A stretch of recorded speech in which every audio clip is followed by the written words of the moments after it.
materi mengenai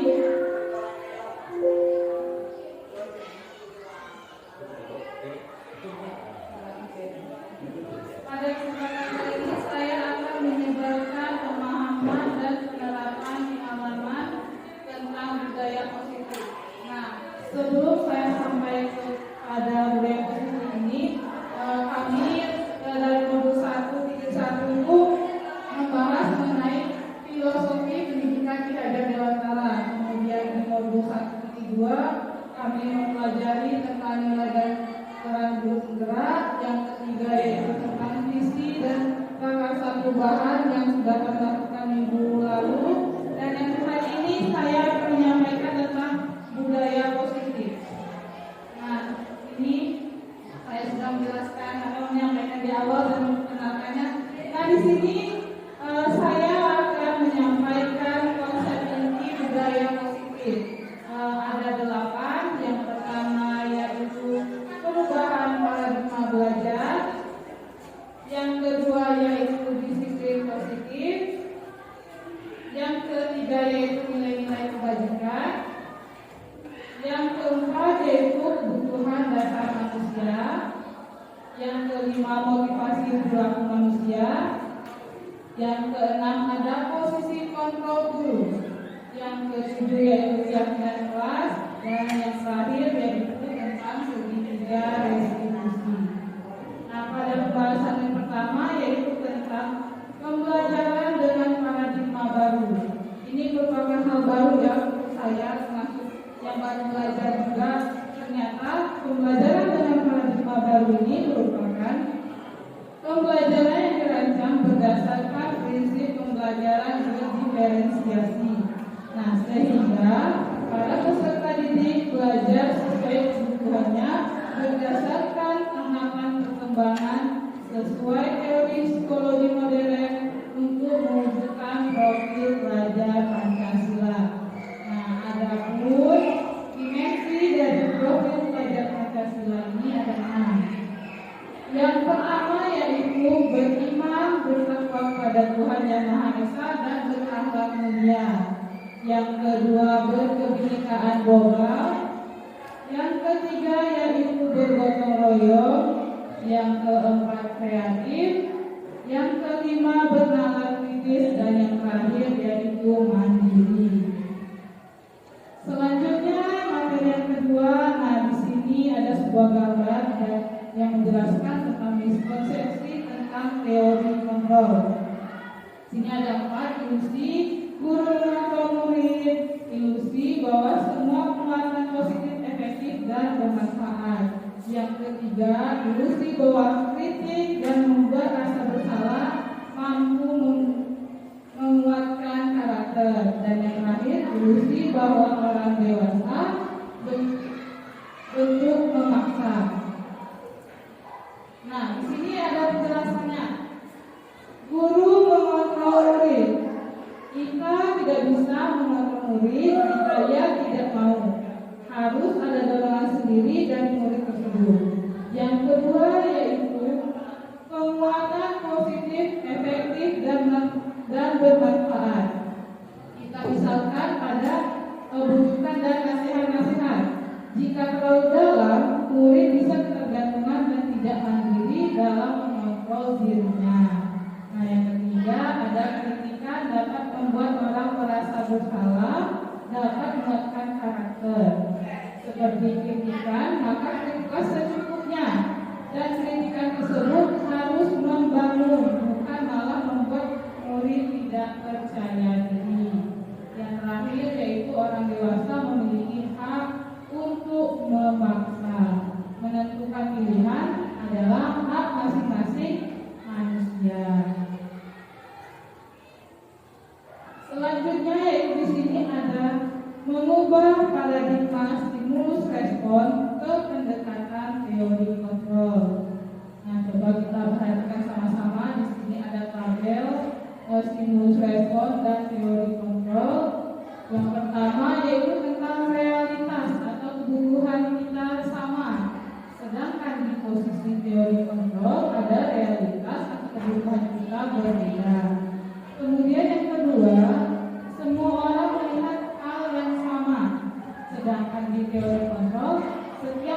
memiliki gambaran berbeda. Yang ketiga yaitu kita mencoba mengubah orang agar berpandangan sama dengan kita. Nah, sedangkan di teori kontrol kita berusaha memahami pandangan orang lain tentang dunia. Selanjutnya yang keempat, di stimulus respon, perilaku buruk dilihat sebagai suatu kesalahan. Sedangkan di teori kontrolnya semua perilaku memiliki tujuan. Selanjutnya ada orang lain bisa mengontrol saya. Di teori kontrol hanya saya yang bisa mengontrol diri Anda. Dan yang selanjutnya ada juga saya bisa mengontrol orang lain. Sedangkan di teori kontrol Anda tidak bisa mengontrol orang lain. Pemaksaan ada pada saat rujukan gagal. Dan di teori kontrolnya kolaborasi dan konsensus menciptakan pilihan-pilihan baru. Dan yang terakhir di stimulus responnya ada model berpikir menang atau kalah. Kalau di teori kontrol tidak ada yang kalah ya, cuma ada model berpikir menang. Nah, selanjutnya kita masuk di bagian disiplin positif. Nah, sebelum masuk ke disiplin positif, kita harus terlebih dahulu mengetahui disiplin itu apa sih. Nah, di sini dijelaskan bahwa disiplin berasal dari kata disiplina yang artinya belajar. Disiplin mengacu pada disiplin diri yang memiliki tanggung jawab terhadap apa yang dilakukannya berdasarkan nilai yang diyakini. Kemudian harus masuk kita ke pengertian sebenarnya disiplin positif itu apa. Di sini dijelaskan bahwa merupakan salah satu cara menerapkan disiplin yang bertujuan untuk menumbuhkan kesadaran serta memberdayakan peserta didik tanpa imbalan penghargaan atau reward, ancaman ataupun hukuman. Nah, jadi tugas kita di sini sebagai pendidik, tujuan kita adalah menciptakan murid yang memiliki disiplin diri sehingga mereka berperilaku mengacu kepada nilai-nilai kebajikan universal dan memiliki motivasi intrinsik dalam perubahan perilaku ke arah yang lebih baik atau ke arah yang lebih positif. Nah, ada pun nilai-nilai kebajikan. Nah, di sini nilai yang telah disepakati bersama atau telah dari suku bangsa, agama, bahasa maupun latar belakang. Nah, ada pun contoh dari nilai kebajikan atau institusi dari sebuah organisasi. Yang pertama yaitu profil pelajar Pancasila. Tadi di slide awal sudah disebutkan dimensi-dimensi profil pelajar Pancasila apa saja. Di sini ada disebutkan beriman dan bertakwa pada Tuhan Yang Maha Esa dan berakhlak mulia. Yang kedua berkebinekaan global. Yang ketiga gotong royong. Yang keempat mandiri. Kelima kreatif dan yang terakhir yaitu bersahabat. Selanjutnya yaitu ada Ibo Primary Years Program. Nah, di sini ada indikatornya, ada toleransi, ada rasa hormat, integritas, mandiri, menghargai, antusias, empati, keingintahuan, kreativitas, kerjasama, percaya diri, dan komitmen. Selanjutnya ada keterampilan hidup atau life skill. Indikatornya dapat dipercaya, lurus hati, pendengar yang aktif, tidak merendahkan orang lain, dan memberikan yang terbaik dari dirinya.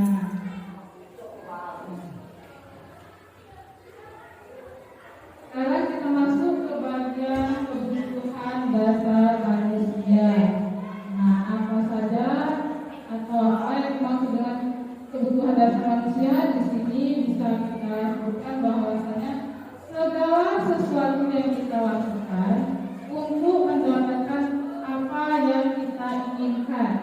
Seluruh tindakan yang kita lakukan memiliki tujuan tertentu, dan semua usaha terbaik yang kita lakukan adalah dalam rangka agar kebutuhan dasar kita terpenuhi dengan baik.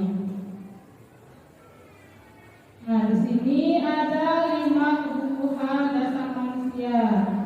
Yang pertama yaitu bertahan hidup. Nah, bertahan hidup di sini masuk kepada makanan, pakaian, tempat tinggal, keamanan, dan kesehatan. Dan yang kedua ada kasih sayang. Nah, kalau ada kasih sayang kayaknya kehidupan kita kurang lengkap.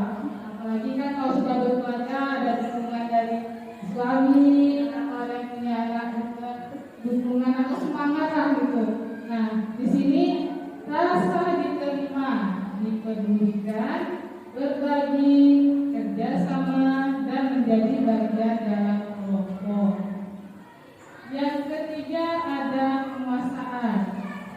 Penguasaan ini masuk ke dalam ada harga diri, keinginan untuk dianggap, memimpin, berprestasi, diakui, dan didengar. Selanjutnya yaitu kebebasan. Kebebasan mandiri, memiliki pilihan, mencoba hal baru, mampu mengendalikan arah dirinya. Yang terakhir yaitu kesenangan. Nah, di sini ada bermain, humor, antusiasme, dan tertawa.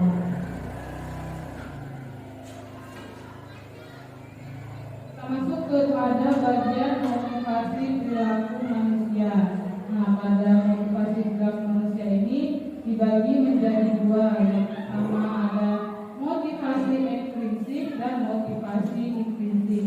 Motivasi ekstrinsik tersebut terdapat dari 2 ya. Ini ada sebuah contoh kalimatnya: untuk menghindari ketidaknyamanan atau hukuman, dan untuk mendapatkan imbalan atau penghargaan dari orang lain. Nah, ini masuk ke bagian motivasi ekstrinsik atau dari luar. Sedangkan yang dari dalam atau motivasi intrinsik untuk menjadi orang yang memiliki yang mereka inginkan dan menghargai diri sendiri dengan nilai yang mereka percaya.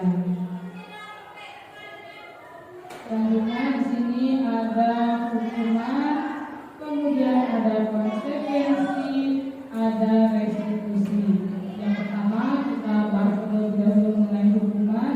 Hukuman tersebut tidak terencana atau bersifat tiba-tiba. Kemudian murid tidak tahu apa yang akan terjadi atau tidak dilibatkan. Yang ketiga bersifat parah, dan yang terakhir berupa hukuman fisik atau psikis. Nah, yang konsekuensi itu terencana atau disepakati sesuai peraturan. Yang kedua murid dibuat tidak nyaman, dan yang ketiga sikap guru selalu memonitor murid. Yang terakhir restitusi merupakan suatu proses menciptakan kondisi bagi murid untuk memperbaiki kesalahan, dan proses kolaboratif yang mengajarkan murid untuk mencari solusi sendiri.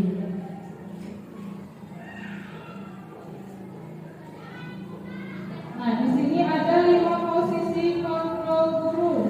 Yang pertama yaitu penghukum, yang kedua membuat merasa bersalah, yang ketiga ada teman, yang keempat pemantau, dan yang terakhir manajer. Kira-kira Bapak dan Ibu guru masuk ke posisi kontrol yang mana? Pak Beni? Pemantau. Kalau Pak Yudi?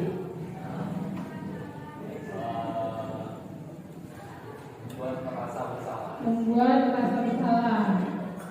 Pak Nas, kira-kira apa Pak? Teman. Kalau Ibu Yuni, Ibu Yuni, membuat merasa bersalah dan memantau. Nah, kalau kita coba tanya ada pemimpin kita ini. Kalau Ibu Nur, kemana Ibu posisinya Ibu sekarang? Ya,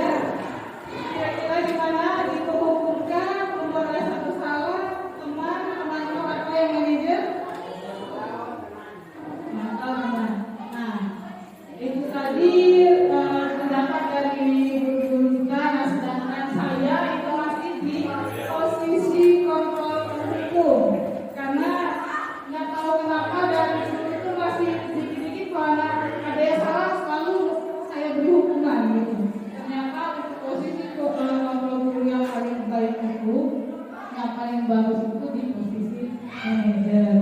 Cuma langsung menjadi atau ke tahap manajer itu memang membutuhkan proses. Selanjutnya yaitu,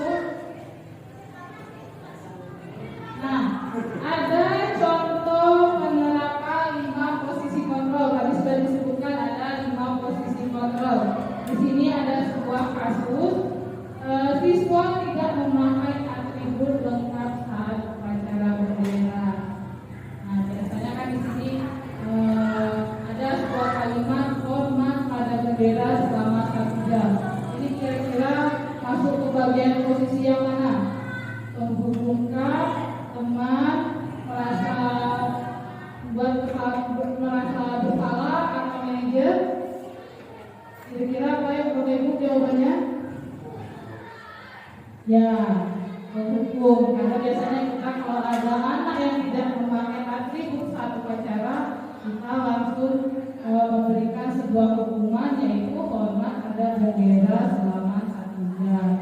Yang kedua ada kalimatnya seperti ini. Berapa kali ibu atau bapak harus memberitahu kamu selalu saja mengecewakan ibu atau bapak. Kira-kira ini posisinya untuk apa? Membuat merasa bersalah. Ada jawaban yang lain? Kita lihat. Ya, benar ya.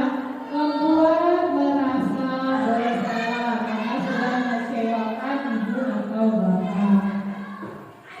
Selanjutnya yaitu dengan kasus yang sama. Di sini ada kalimat, ayo dong ikuti aturan sekolah. Tolong bantu bapak atau ibu ya sekali ini. Ya sudah, tidak apa-apa, lain kali jangan sampai berbuat seperti ini lagi ya. Nah, kalau kalimatnya seperti ini, kira-kira posisinya apa? Ada lagi selain teman? Kita coba lihat, ya ternyata benar posisinya sebagai teman. Ya, karena kalau bantu bapak ibu ya sekali ini, biasanya kan kita sama siswa kayak gitu ya, nah, tolong nak. Ternyata itu masuk bagian posisi teman. Selanjutnya itu ada kamu sudah melanggar peraturan sekolah. Kamu tahu konsekuensinya. Setelah upacara, kamu beli atributnya ke koperasi dan jangan diulang lagi. Nah, kalau kalimatnya seperti ini apa kira-kira? Mantap. Coba kita lihat. Nah, ternyata benar ya jawabannya yaitu memantau. Yang terakhir ada kalimatnya, apakah kamu tahu kesalahanmu? Kira-kira bagaimana kamu memperbaiki kesalahanmu? Ini jelas ya yang posisi kontrol yang terakhir ya, manajer ya, sifatnya positif. Ya. Nah, tadi sudah disebutkan, sudah dijelaskan 5 posisi kontrol guru. Sekarang masuk ke materi selanjutnya yaitu posisi kontrol apakah aku. Nah, lagi sebuah kalimat, saya merasa kecewa dengan kamu. Kira-kira apa jawabannya? Kita lihat, benar ya, membuat orang merasa bersalah. Karena kalimatnya saya merasa kecewa dengan kamu. Kemudian posisi kontrol apakah aku dengan kalimat kamu selalu saja salah. Kita lihat ternyata ini kalimatnya untuk penghukum. Dan yang ketiga, posisi kontrol apakah aku? Ayo bantulah demi ibu ya. Nah ini tadi sudah juga ada contohnya sebelumnya ya di kasus, yaitu masuk ke bagian posisi kontrol teman. Yang keempat yaitu posisi kontrol apakah aku? Apa yang telah kamu lakukan? Ini masuk ke bagian mantap.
lebih banyak ke larangan, lebih cenderung ke dalam masuk kategori kalimat imperatif ya.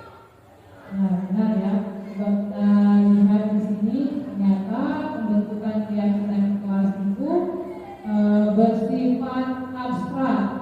Yang kedua, berupaya pernyataan universal.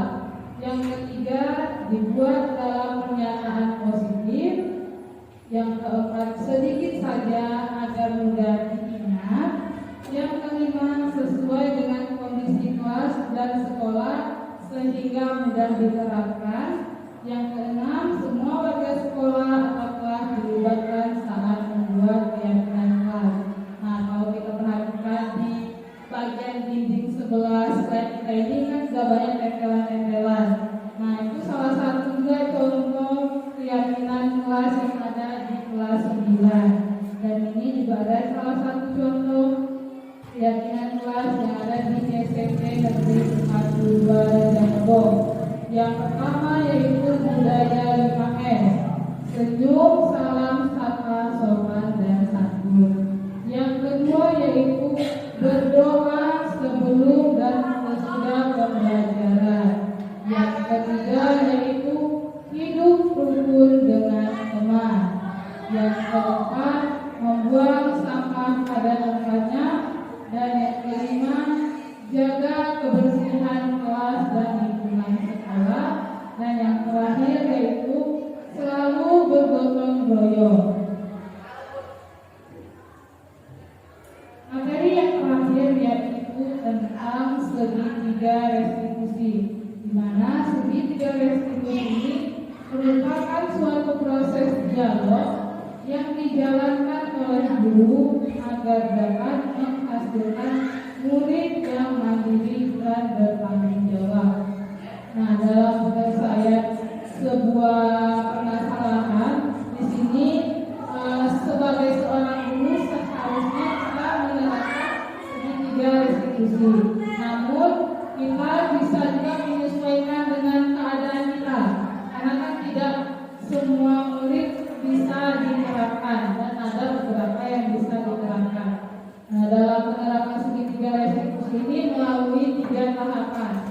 Kita lihat di sini yang pertama yaitu menstabilkan identitas, yang kedua validasi tindakan yang salah, dan yang terakhir yaitu menanyakan keyakinan.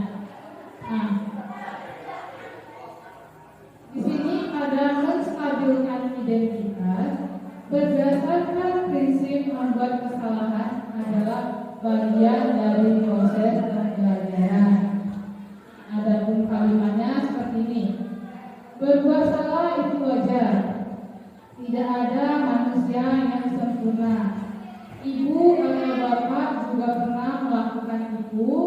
Ibu atau bapak tidak mau mencari siapa yang salah, tapi ingin mencari solusi dari permasalahan ini. Dan yang terakhir, kamu berhak merasa beribu. Kemudian di bagian validasi tindakan yang salah, berdasarkan prinsip setiap perilaku berupaya memenuhi kebutuhan tertentu. Di sini ada kalimatnya yaitu kamu pasti punya alasan mengapa melakukan itu. Kemudian padahal kamu bisa lebih buruk melakukan yang lebih dari ini ya. Yang ketiga, kamu patut bangga karena telah melindungi sesuatu yang penting buatmu. Dan yang terakhir yaitu menanyakan keyakinan. Nah, di sini berdasarkan prinsip teori kontrol bahwa pada dasarnya kita termotivasi secara intrinsik dari dalam. Adapun kalimatnya yang pertama, apa keyakinan kelas kita, nilai-nilai apa yang telah disepakati bersama, dan kamu ingin menjadi orang yang seperti apa. Nah, di sini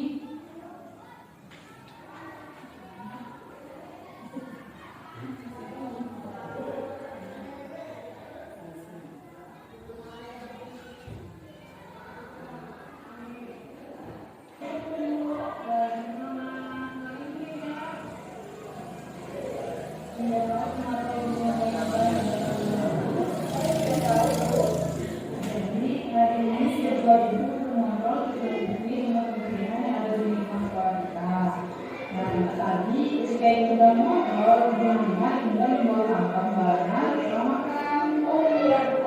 Tadi saya kenapa masuk ke dalam kelas karena Bu ini mau ngajar di kelas. Oh, ibu ini mau ngajar di kelas.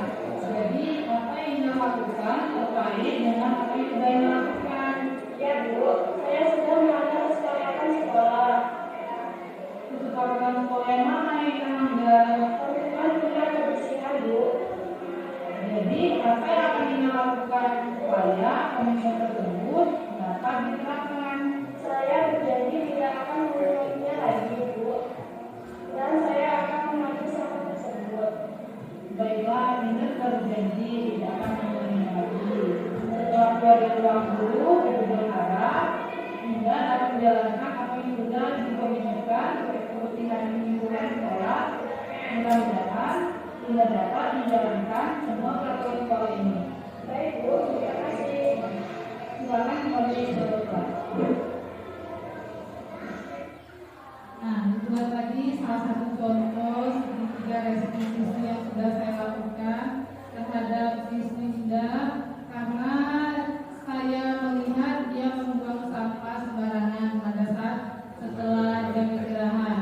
Dengan alasan tadi bahwa dia buru-buru masuk ke kelas jadi tidak sempat membuang sampah pada tempatnya karena ibu guru mengajar di kelas.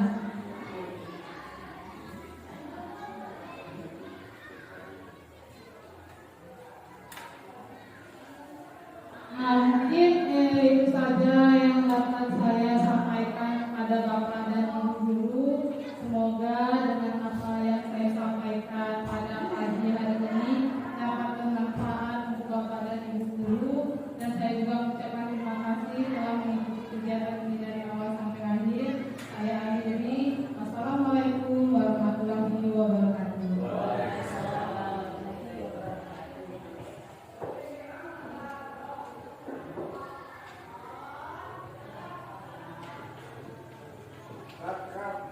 Cut.